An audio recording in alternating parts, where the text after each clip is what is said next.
السلام عليكم ورحمة الله وبركاته. إن الحمد لله نحمده ونستعينه ونستهديه ونستغفره ونتوب إليه ونتوكل عليه ونعوذ بالله من شرور أنفسنا وسيئات أعمالنا من يهده الله فلا مضل له ومن يضلل فلا هادي له. اللهم صل وسلم وبارك على محمد وعلى آل محمد كما صليت وسلمت وباركت على إبراهيم وعلى آل إبراهيم في العالمين إنك حميد مجيد. أما بعد.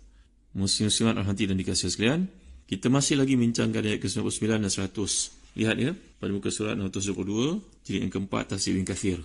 A'udzu billahi minasyaitonir rajim. Falamma dakhalu ala Yusuf awa ilaihi abawayhi wa qala adkhulu Misra insya'allahu aminin. ورفع أبويه على العرش وخروا له سجدا وقال يا أبت هذا تأويل رؤياي من قبل قد جعلها ربي حقا وقد أحسن بي إذ أخرجني من السجن وجاء بكم من البدو من بعد أن نزغ الشيطان بيني وبين إخوتي إن ربي لطيف لما يشاء innahu huwal alimul hakim. Maka tak kala mereka masuk ke tempat Yusuf, Yusuf merangkul ibu bapanya dan berkata, masuklah kalian ke negara Mesir insya-Allah dalam keadaan aman. Dan dia menaikkan kedua ibu bapanya ke atas singgasana dan mereka semua merebahkan diri seraya sujud kepada Yusuf dan berkata, Yusuf, wahai ayah, inilah tafsir mimpiku yang dahulu itu. Sungguhnya Tuhanku telah menjadikan dia satu kenyataan. Dan sungguhnya Tuhanku telah buat baik kepadaku ketika dia membebaskan aku di rumah, di penjara, dan ketika membawa kalian dari dusun, iaitu padang pasir, setelah syaitan merosakkan perhubungan antaraku dengan saudara-saudaraku. Sungguhnya Tuhanku maha lembut terhadap apa yang dia kehendaki. Sungguhnya dialah yang maha mengetahui lagi maha bijaksana. Sungguh rahmati dan dikasihi sekalian,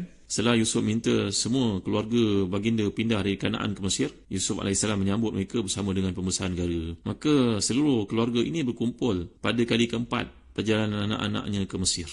Ini kali keempat ni. Mereka melihat Yusuf dalam keadaan yang mulia, membanggakan, dalam keadaan pangkatnya, pingatnya, kekuasaannya, dan mimpi Yusuf pun kini telah pun terlaksana, dan sujudlah kedua orang tua dan 11 saudaranya. Menurut satu riwayat, untuk menyambut kedatangan kedua orang tua dan saudara-saudaranya, seperti yang saya bincangkan, bawakan kepada tuan-tuan dari tafsir jalan lain, tafsir kamal lain, bahawa Yusuf menyiapkan 200 haiwan tunggangan, 4,000 tentera, dan sebahagian pembesar juga ikut menyambut kedatangan mereka, malahan raja pun turut hadir. Jadi jumlah rombongan Nabi Yaqub serta keluarga datang ke Mesir sekitar 72 orang, menurut pendapat yang paling banyak disebut kitab-kitab tafsir, termasuk lelaki dan perempuan. Bayangkan, kemudian pada zaman Nabi Musa, 400 tahun kemudian, datang Nabi Musa AS, keturunan Nabi Yaqub yang keluar meninggalkan Mesir pada masa itu bersama dengan Musa dan Harun AS, sekitar 600,000 lebih lelaki, perempuan, kanak-kanak, orang tua. Jadi di Mesir, Nabi Yaqub tinggal bersama Yusuf selama 24 tahun. Itu pendapat yang banyak disebut menerusi kitab-kitab tafsir. Ada yang mengatakan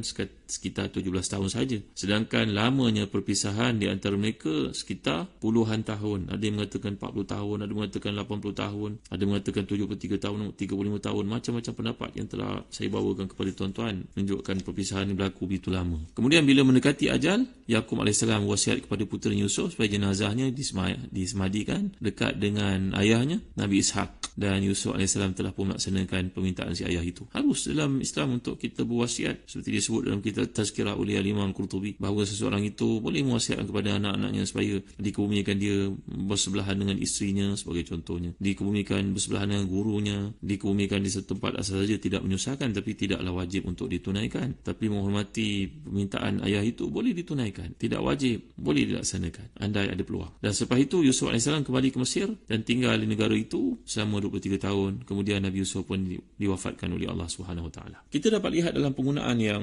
dinyatakan di sini, penggunaan perkataan satu persatu, pemilihan perkataan, ya Allah, hebatnya perkataan-perkataan dipilih oleh Quran ni tuan-tuan. Iaitu Nabi Yusuf berkata kepada ayahnya, di sini berlaku takdim dan juga takhir. Bagaimana takdim takhir? Sebenarnya maksud yang dikehendaki oleh Allah SWT di situ, tentulah mereka datang melihat Yusuf kali pertama dan telah diberitahu oleh Yahuda, inilah anakmu wahai ayahanda, inilah Yusuf AS, inilah adik kita yang telah menduduki tempat yang mulia. Maka mereka pun semuanya sujud kepada Yusuf AS. Dan sujud telah saya terangkan pada kuliah yang yang terdahulu dalam tafsir Kasyaf menerangkan 3 bentuk pemahaman kepada istilah sujud ini. Jadi yang berlaku pertamanya adalah sujud. Kemudian barulah Yusuf AS mengangkat ibu ayahnya untuk naik ke arasnya singgasana, duduk tempat yang mulia, tempat singgasana, tempat ketinggian, pangkat, kehormatan, kemuliaan itu ibarat macam kita seolah macam bersemayam di atas tempat khusus bagi si raja. Itulah kemuliaan kedudukannya. Jadi di sini ada takdim dan juga takhir. Kenapa didahulukan perkataan ayat warafa'a abawaihi alal arsy, kemudian wa kharu lahu sujada, padahal yang tepatnya kalau kita fahami kharu lahu sujada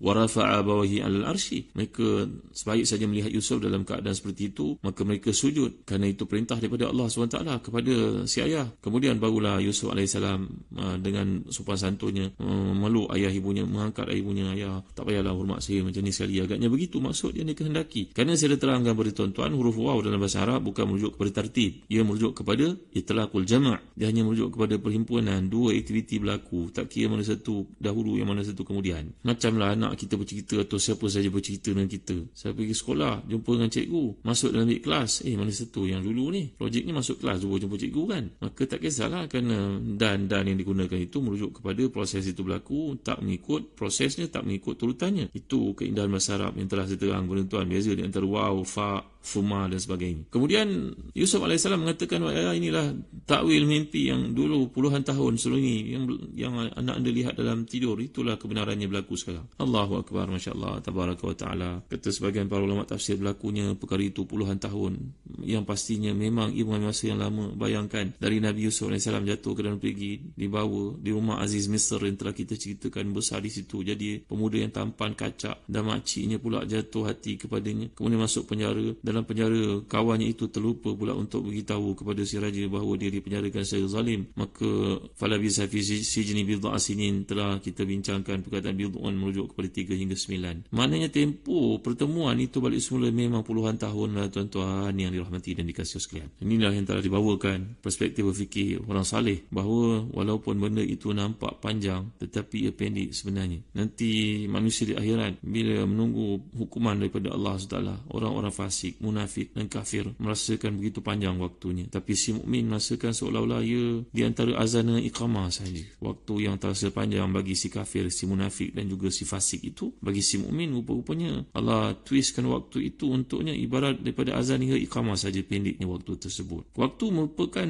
makhluk Allah tuan-tuan. Kerana di akhirat nanti kehidupan akan dijelmakan di antara batasan syurga seperti kuda yang tegap dan gemuk, tegap. Lalu dikatakan kepada penghuni syurga dan neraka, inilah kehidupan, dia tidak akan ada akhirannya lagi. Sedangkan kematian akan dijelmakan menjadi kambing yang gemuk dan disembelih di antara batasan syurga dan juga neraka bagi menunjukkan tiada kematian lagi. Maka penggunaan perkataan oleh Al-Quran ini menceritakan tentang karakter kualiti yang ada pada pemimpin yang hebat ini, Nabi Allah yang mulia ini. Perhatikan, seperti disebut dalam tafsir Mahasinul Quran oleh Mahasinul Ta'wil, dalam tafsir Mahasinul Ta'wil oleh Syekh Jamaluddin Qasimi, bahawa perkataan digunakan di sini waqad ahsana bi iz akhrajani minas sijni. Jadi penggunaan di sini kalau kita faham, fanajani minal ubudiyyah wa ja'ala al-mulka muti'an li wa ja'ala al-malika muti'an li mufawwidan ilayya khazain al-ard. Wa fil iktisar al-tahadduth bil khuruj minas sijni ala jalalati mulkihi wa fakhamati sya'nihi min at-tawadhu'. Jadi di sini bila Nabi Yusuf AS meringkaskan segala ujian yang berlaku dalam puluhan tahun itu hanya pada satu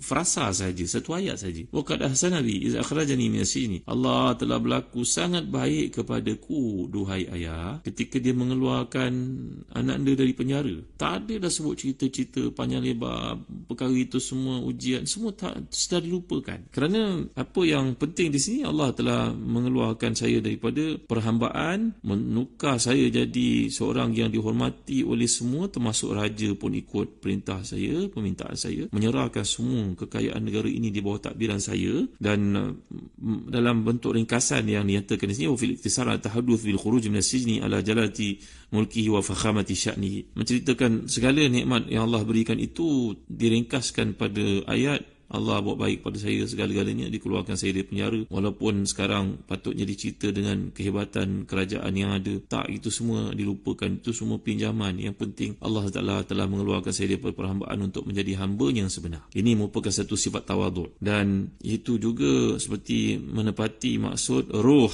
polisi yang telah digunakan Nabi Allah ni ketika bercakap dengan abang-abangnya terlebih dahulu sebelum kehadiran ayah, iaitu la tathriba alaikumul yaum, buang yang keluar ambil yang jernih. Jadi tak mungkin dah apa-apa perkara yang berlaku oleh abang-abang terhadapnya itu semua dilupakan, tak mau ayah tahu sekalipun. Cukuplah apa yang berlaku itu semua akhirnya ada kasih sayang Allah Subhanahu wa taala. Subhanallah, masya-Allah, tabaraka wa taala. Allah, tuan-tuan dimuliakan Allah sekalian. Tengok ya penggunaan yang disebut di sini, iaitu bila Allah menyatakan inna rabbi latiful lima yasha, bahawa sifat halusnya kasih sayang Allah SWT ini, sehingga ba'da ma ibtulitu bihi walam yusari bi kasatil jubb hidharan min tathribi ikhwatihi lianna adh-dhahir wuduruhum liqa'il kalam aqiba khurujihim sujadan wa iktifa'an bima yatadhammanuhu qawluhu ta'ala wa ja'a bikum minal badwi. Jadi di sini halusnya dan sopannya Nabi Allah ini, bahawa dia mengatakan kepada ayah, dia tak cerita pun tentang jatuhnya dalam perigi, tentang hukuman yang diterimanya, tentang perempuan itu berlaku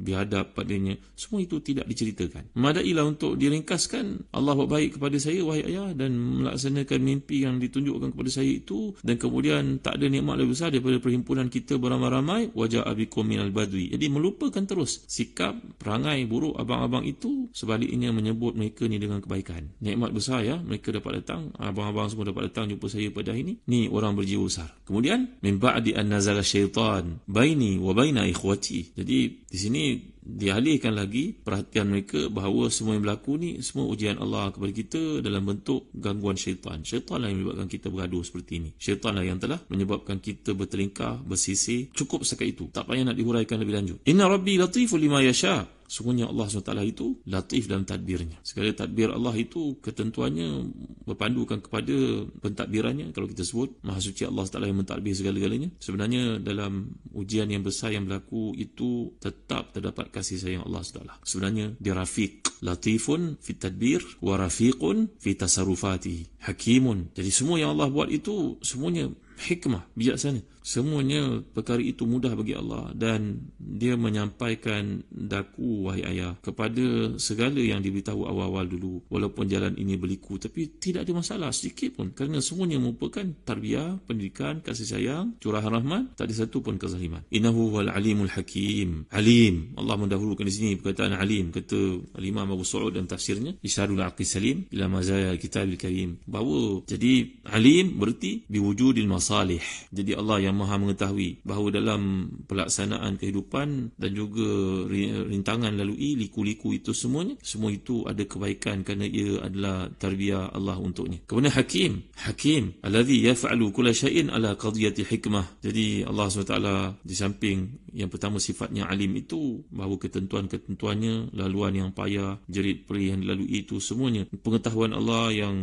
meluasi segala-galanya, meliputi segala-galanya, itu semua tarbiyah untuknya. Hakim, dan Allah yang Maha mengetahui, kerana segala tindak tanduknya adalah prinsip kepada wisdom, kepada hakim, hikmah. Dalam setengah riwayat dikemukakan, contohnya oleh Imam Ibn Jauzi yang tafsirnya Zalil Masir, bahawa Nabi Yusuf kemudian membawa ayahandanya pergi melihat negara Mesir yang hebat itu, perbendaharaannya. Umpamanya kalau si anak bekerja lah sebagai satu jawatan penting, seperti PTD lah contohnya, maka si ayah pun datang dari kampung, anak ni pun bawa ayah pergi tengok, ini pejabat, ini dewan, ini tempat kerja saya ayah, ini masjid tempat saya semayang.